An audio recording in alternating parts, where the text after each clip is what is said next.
So friends, we are starting first question of our third video, and in this we will take question number 11 till 15.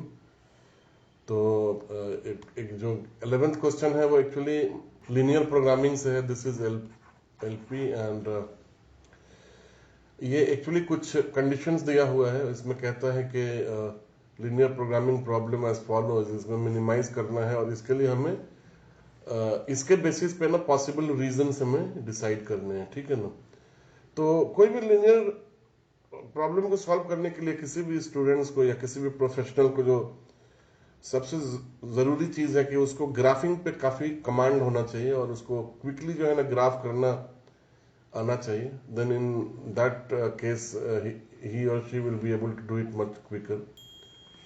तो सबसे पहले तो conditions क्या है वो देखते हैं. ये कहता है कि x जो है 3 से बड़ा होना चाहिए, यानी कि हमारा रीजन, अगर हम x यहाँ पे 3 मान लें तो हमारा रीजन इसके इस साइड होना चाहिए और x जो है वो 9 के इक्वल या उससे स्मॉल होना चाहिए. तो अगर हमारे पास इसी डायरेक्शन में 9 इधर है तो हमारा रीजन इसके इधर और इसके इधर, मतलब इन दोनों लाइन के बीच में होना चाहिए और y से बड़ा होना चाहिए, यानी कि x एक्सिस के ऊपर होना चाहिए. ठीक है. तो ये तो एक रीजन आ गया हमारे पास. अब दूसरा क्या कहता है कि x माइनस वाई जो है वो ग्रेटर देन 0 होना चाहिए. तो x माइनस वाई कैसे आप ड्रॉ करेंगे? Something like this. ओके.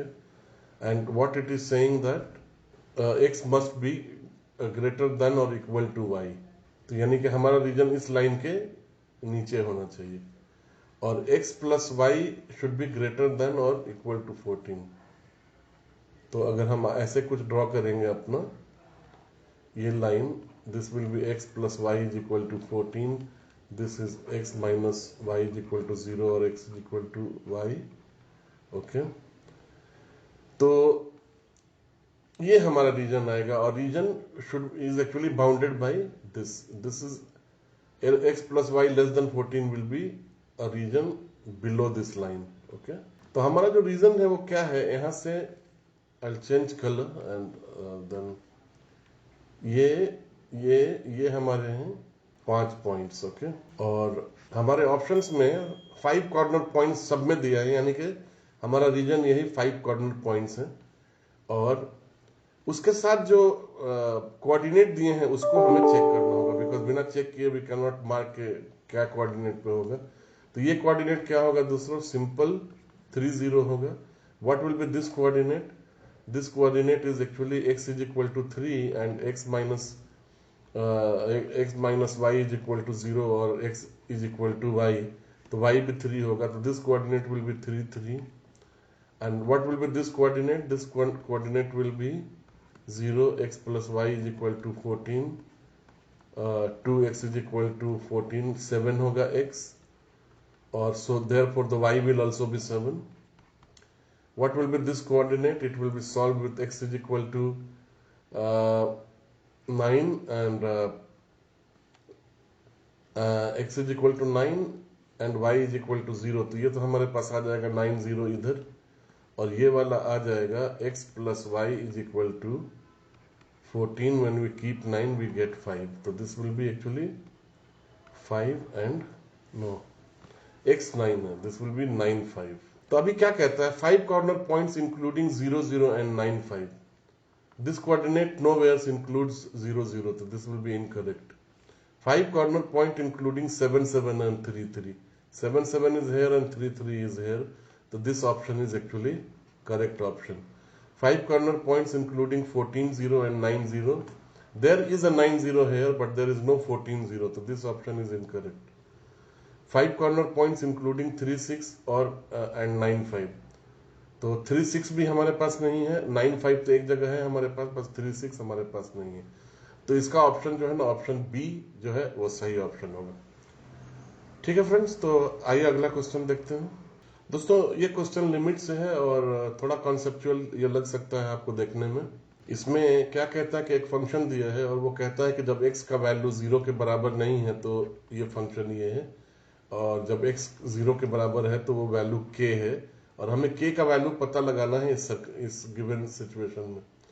तो यूजुअली जैसे कि हमको पता है continuity actually is established of a function when its limits left and right limits are equal to its central value, ठीक है ना। तो एक्चुअली हमको इसमें कुछ करना नहीं है, जो पहला फंक्शन जो x के बराबर नहीं है उसकी हमें लिमिट निकालनी है। Limit x tends to 0 e to the power 3x minus x, and this limit should be equal to k in order this piecemeal function to be continuous, ठीक है ना, ये होना चाहिए।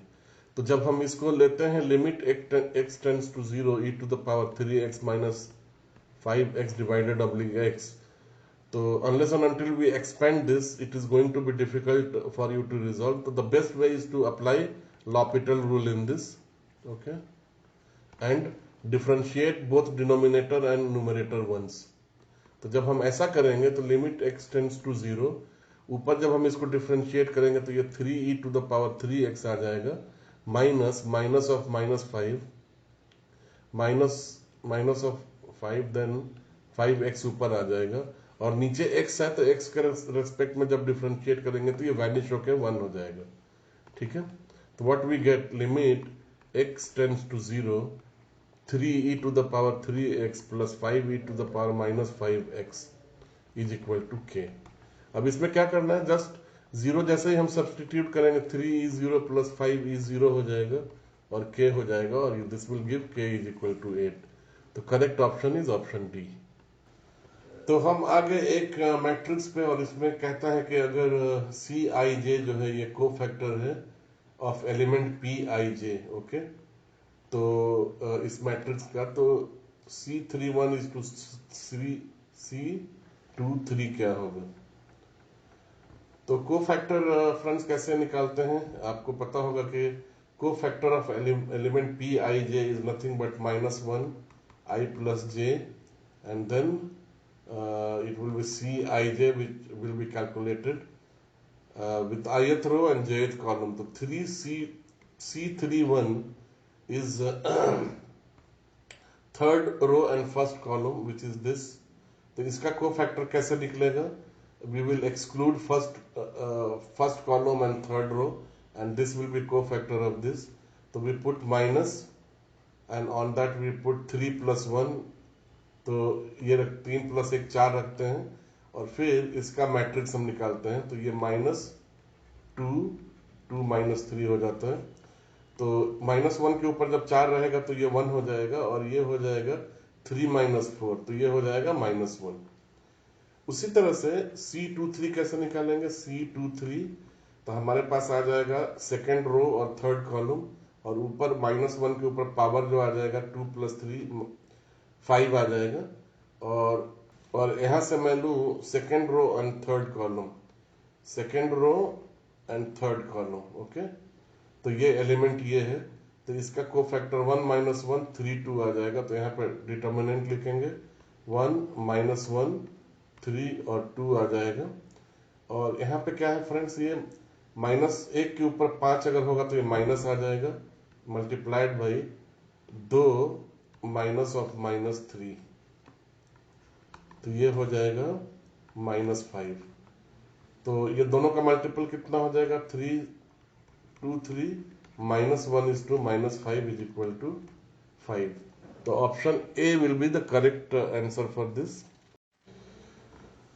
तो दोस्तों हम 14 क्वेश्चन पे आ गए हैं। ये क्वेश्चन एक्चुअली एक फंक्शन के इंक्रीजिंग और डिक्रीजिंग उससे लिया गया है। तो मैं आपको बता दूं, कोई भी फंक्शन एफ एक्स एक पर्टिकुलर इंटरवल में डिक्रीजिंग तब होता है जब उस पर्टिकुलर इंटरवल में इसका फर्स्ट डेरिवेटिव 0 से कम होता है। Then we say that function is actually decreasing in that particular interval. So the function with us is actually y is equal to x square e to the power minus x. तो इसका तो पहले derivative निकालना होगा। First derivative is dy oblique dx and delta dx x square e to the power minus x। ये यहाँ पे हम प्रोडक्ट रूल लगाएंगे। तो एक बार हम तो पहले को डिफरेंशिएट करेंगे तो ये 2x हो जाएगा प्लस, और दूसरी बार जो है इसको छोड़ के दूसरे को डिफरेंशिएट करेंगे तो ये x minus x square e to the power minus x हो जाएगा। एक्चुअली ये plus derivative of e to the power minus x होगा, लेकिन यहाँ पे -1 जब आके इधर मल्टीप्लाई होगा तो इसको माइनस कर देगा, तो मैंने सीधा सीधा इसको माइनस लिख दिया है। अब इसको जो है ना 0 से छोटा होना चाहिए, ये कहता है, ठीक है। E to the power minus x, x square e to the power minus x, 0 से छोटा।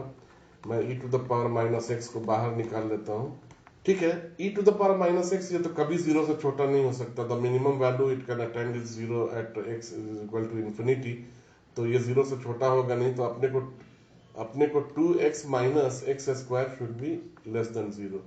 और इसमें से x अगर हम कॉमन ले लें तो ये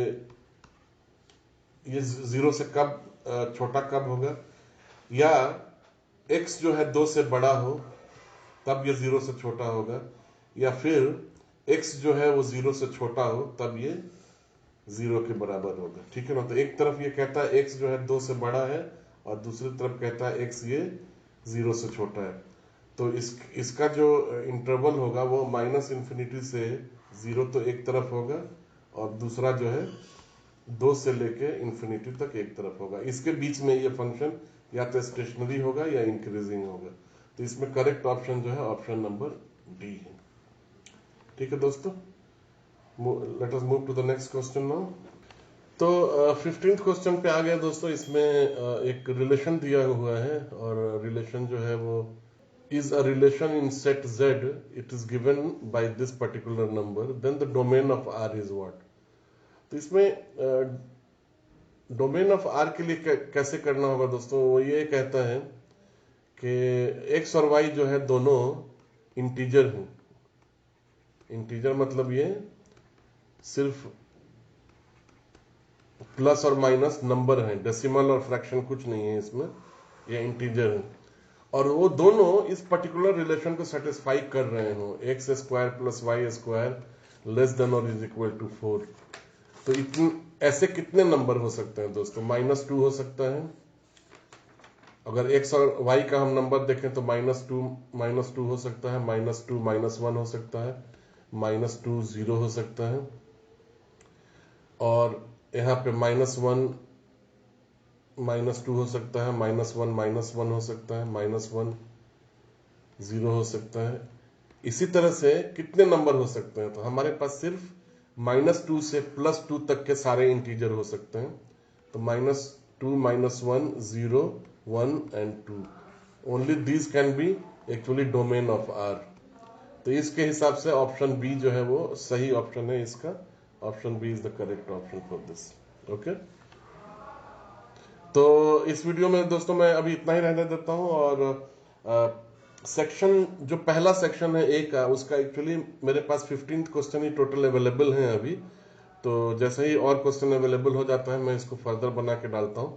तो इसके बाद वाला वीडियो जो है वो मैं सेक्शन बी से लेता हूं कुछ क्वेश्चन और उसको बनाता हूं। I try to again club 5 question in each video, ठीक है ना। 5 क्वेश्चन अच्छा रहेगा, आपको भी देखने में आसानी रहती है उसको छोटे छोटे वीडियो में।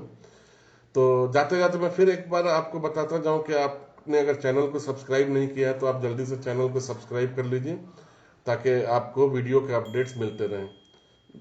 मैं आपका एक बार फिर से धन्यवाद करता हूं। Thanks a lot for joining, thanks a lot, bye bye.